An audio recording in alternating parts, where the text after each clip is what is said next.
With Craig temporarily out and me in charge of all things Video Game Vault and Top 10 for the time being, it's only fitting that we Sidekicks got some recognition. These unsung heroes are the guys that the world can't be saved without and yet rarely get any of the glory. What's up? I'm Nervous Nick for ScrewAttack's Top 10 Sidekicks in Gaming. Number 10.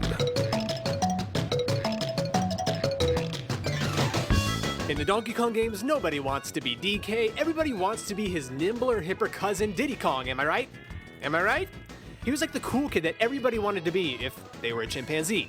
He's got the baseball cap, the cartwheels, the boombox. If Diddy were updated for today, he'd probably bust out an iPod or pull up YouTube on his laptop or something.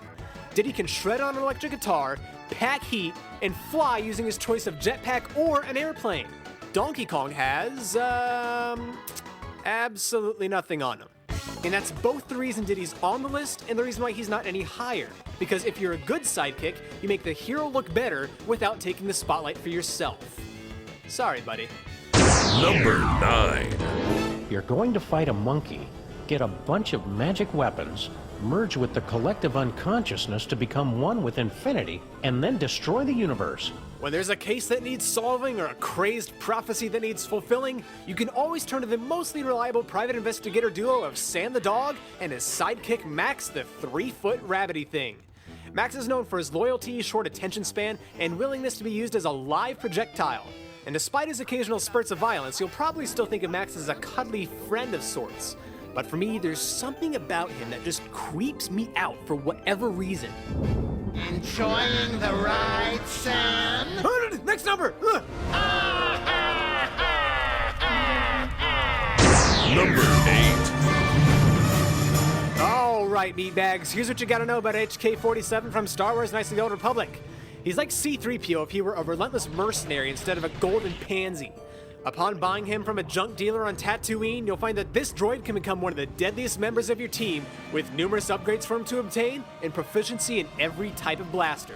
And that works out well, because the guy loves murder. Commentary. I say we blast the meatbag and save you the trouble, Master. Number 7. It's been said that dogs are man's best friend. Well, if that's true, then I'd have to say that a robot dog is a robot man's best friend as well.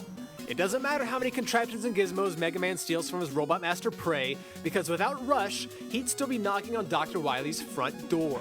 Rush is whatever he needs to be. A boat, a jet, a platform, or battle armor. Admit it, you've used Rush to skip 1 or 2 rooms before. In fact, that image kind of sums it all up right there. Rush carries Mega Man to victory. Number 6. Sidekicks are usually designed to make the hero look better, as we've said, but sometimes they actually outshine the main dude in every aspect.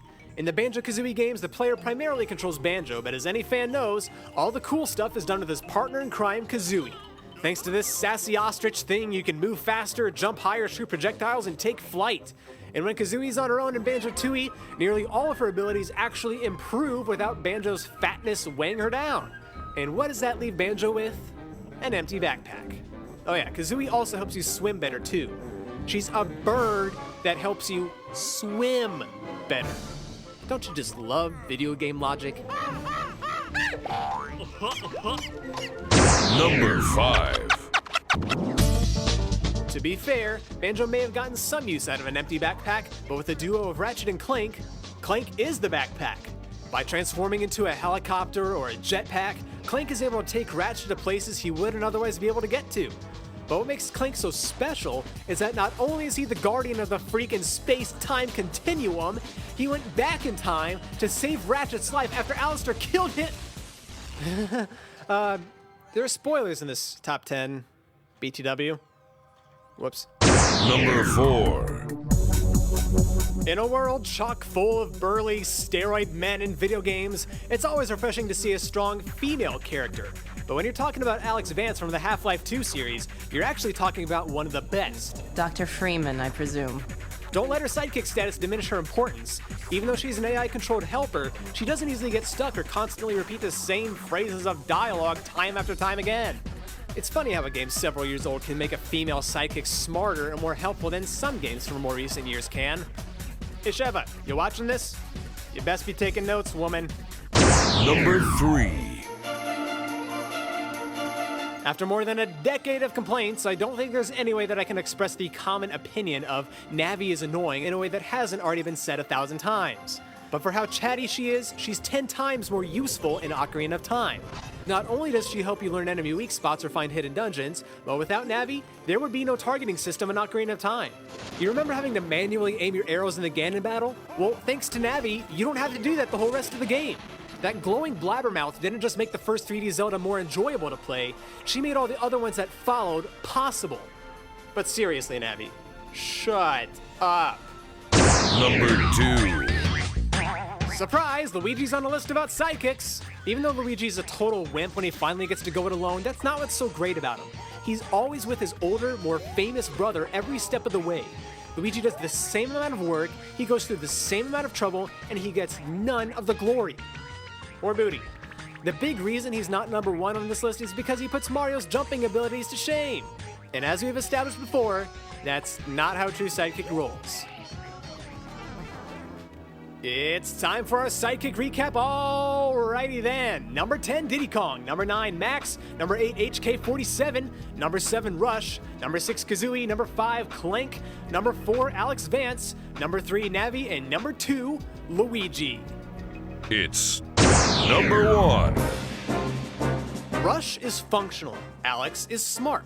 But when you get right down to it, a sidekick's ultimate purpose is to make the hero look better.